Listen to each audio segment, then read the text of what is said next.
Ladies and gentlemen, K Kim here. Welcome to the daily update. Hope you guys had a good day trading today. A little bit of volatile day today, but it wasn't like a crazy day or anything like that. It seems like market's been kind of grinding all day.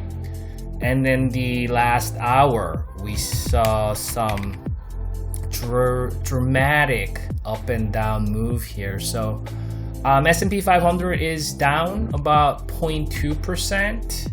I think the Nasdaq is down about 0.7. Dow is green, I think, right? Green. Russell's down a little bit.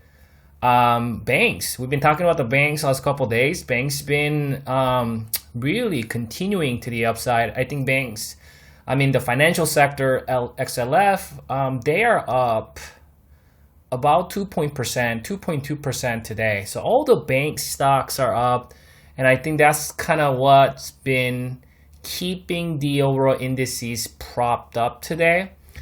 And so looking at this chart right here, this is last 2 days of trading data. So you can see this was last hour of yesterday's trading. Market rallied, pulled back. And we talked about yesterday how market got up and filled that gap from early March, and that acted as resistance. We actually gapped down today, so you see that how that was the close from yesterday, and then we gapped down. So this was close, right? And this is where it opened. So that was about what? That was about 0.3% gap down, not a huge deal at all, right? 0.3% gap down, gap up, not a big deal. And then we saw that first hour ramp to the upside. Got back up to that resistance level we've been talking about, right? That 312, 313 level. And then sellers showed up. And you can see that's the level. We can zoom out here. And that's the level that we saw resistance back in March. So you can see that again, that was a level. Not only that was a level where that gap was filled, but that was an inflection point. You can see that it was briefly acted support back in February 25th, and then bulls trying to bring it back up here March 3rd, and then again on the next day March 4th. Right, that was all happening at 313, coinciding with that gap down area. So that's a pretty strong resistance, especially because the gap was just filled.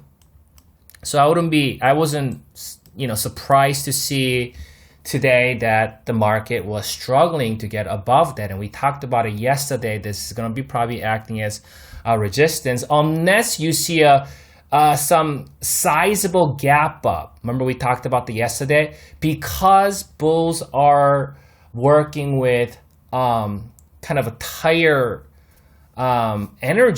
sentiment at this point, overbought sentiment.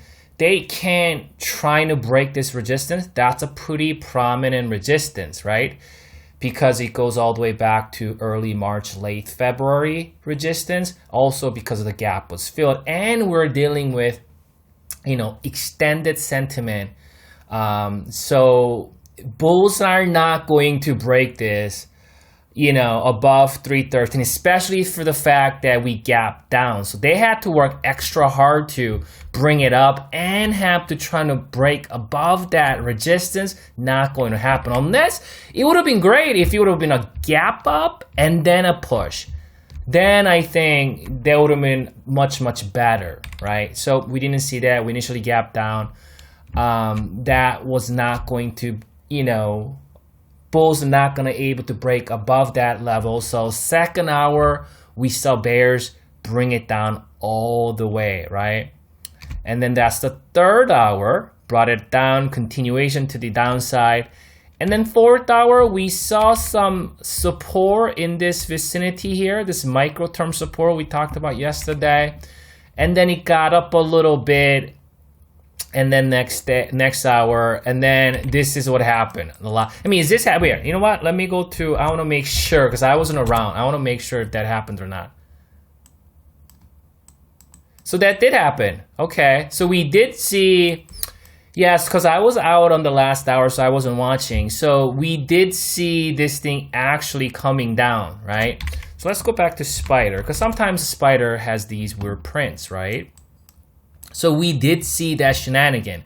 So on the last hour, we saw bears bringing it down pretty hard, all the way down to my short-term moving average here, 309 level. 309, and then we got back up and closed 311. That last hour performance from the lows was about 0.72% move on the last hour. I actually think it's because of the banks. I actually think if the banks were down today, I think this gap would have been filled. 308. This entire gap would have been filled if it wasn't for the banks.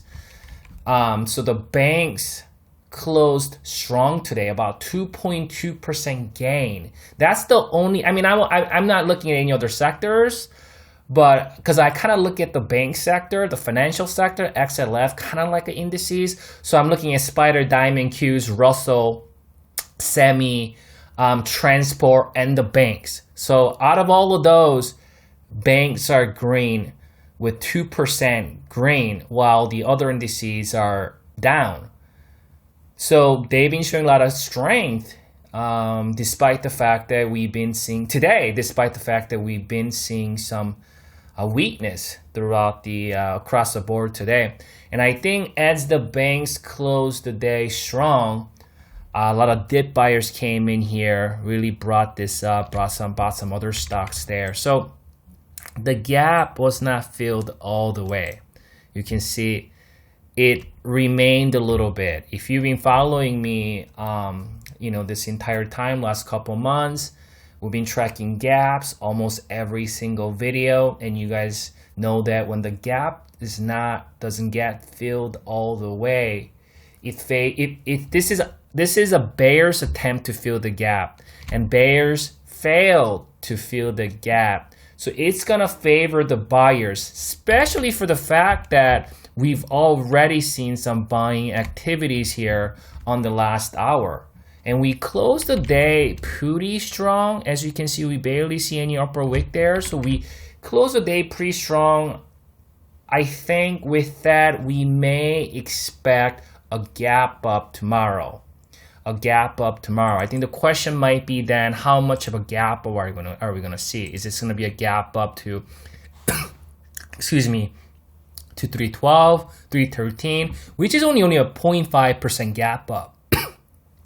That's not a big gap up, right? 0.5% is not a big gap up.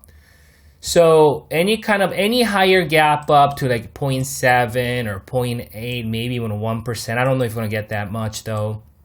I think 0.7, 0.8 will be a very healthy gap up to break above 313 resistance level there, right? Otherwise, if bulls trying to get back up here tomorrow, they're gonna have to deal with this resistance yet again, right? So, and we talked about that oscillator being at overbought level, and we're gonna end the video with that. But before we get into the oscillator, let's kind of zoom out and kind of re-examine the longer term situation here. So you can see that my short-term moving average was actually residing at 308 yesterday.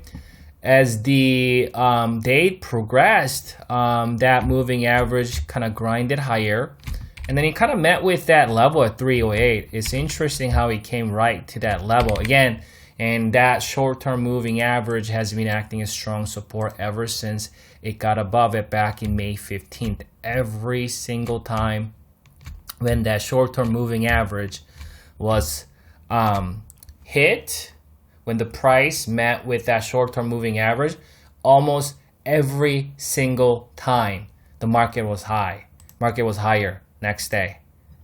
That's the overall performance there. That was overall performance there. That was the overall performance on the next day or next couple days. Next days or next couple days performance here. You can see every time when we hit that short-term moving average, it's 5.2% performance back in May 15th. After May 22nd, it was 3%. After May 27th, it was 3.3%. After May 29th, it was about 4.26%. So we may expect something like that. We'll see. I think the only thing I'm kind of thinking about right now is bulls are working with kind of a tired sentiment here, right? We've been talking about this. You can see that we're rolling over here where it looks kind of similar to here and something like here, right? It's curling down. It means that bulls are getting tired. They're going to take things a little bit lightly here, and bulls can definitely take advantage of that. So I think we could see, there's a couple things can happen. If bulls really actually bring it up from this point, we could actually see this thing doing something like that, right? And then getting back up. If we do see something like that, there's a plenty of move. It's going to take a couple days to form that, maybe 2-3 days. Maybe tomorrow's Friday and then Monday, Tuesday. It's going to be several days, 2-3 days to kind of form that curling down to getting back up. But if that's what's happening here, there's still a lot of room. So I think because of the current sentiment with the oscillator is still kind of showing us a bearish sentiment, it's coming off of an overbought level. I think even if we see a big gap up, it will be hard to see. Probably even if we see a gap up tomorrow, we may gap up and then grind sideways instead of seeing a big follow through right here. So on this day right there, right, this is the time where we saw a gap up and then move sideways, a little bit of downturn. And then it looked like, you can see here, I'll do this. It looked like it was going to roll over. You see that? It looked as though it was going to roll over. You can see that cross. And then when market continued higher, you see right there. And that was 2 days of worth of data, right? It crossed back and then it got back up to the overbought level. And with that cross back up, because it looked like it was going to cross down, but it crossed back up, market rose from like 296.7 to 306. That was a pretty big move. So if something like that is going to happen in the market, that could initially get us, 310. I mean, we're at 311 already. I'm talking more like 315 to 20. If the buyers move it quick, move it to the upside quick. Otherwise, if we start to stall, if we start to move sideways, that could be a little bit volatile to the downside because of the fact that oscillator is kind of curling down right now. So overall sentiment is this: we're still bullish. We still want to give benefit of the doubt to the buyers. Every single time when my short-term moving average is hit with price, every single time market moved higher next day. And so we want to continue to give benefit of the doubt to the buyers in the short term because of that moving average is still rising. And also for the fact that bears were not able to fill that down gap or that up gap all the way. We left a little bit there. That also going to favor the buyers. Also for the fact that on the last hour we did see a pretty strong dip buying activities and we closed the day pretty strong. That's also positive going into tomorrow, and we could expect continuation at least in the first hour. Best will be gapping it up above 313. One downside is that the oscillator is kind of pulling back. We're curling down. So that's the only negative I see with the current situation. With that, bulls are going to try to push it up tomorrow. And if they don't act quickly, if they don't act swiftly, if they hesitate, bears are going to try to take advantage of the situation where bulls are working with a tired sentiment, extended sentiment, and bears are going to try to bring it down, which could lead to a little bit of volatility also going into tomorrow. So that's kind of what I see here in the market. I'll come back for you tomorrow. Tomorrow's Friday. Tomorrow's the weekend, right? Tomorrow is weekend. Yes, tomorrow's Friday. So I'll come back to you guys tomorrow with the market update video. We'll do more extensive analysis. We'll look at a couple indices, some of my current holdings on the equity side, and then we'll look at gold, some silver, and then Bitcoin. We'll do all of that tomorrow. So it'll be a little bit longer video tomorrow. So I'll follow up with you guys on this 65-minute chart analysis. I'll follow up tomorrow also on that video, the market update, and trying to figure out what had happened after all these things that we talked about in this video, right? So you guys enjoy your evening and good luck trading tomorrow.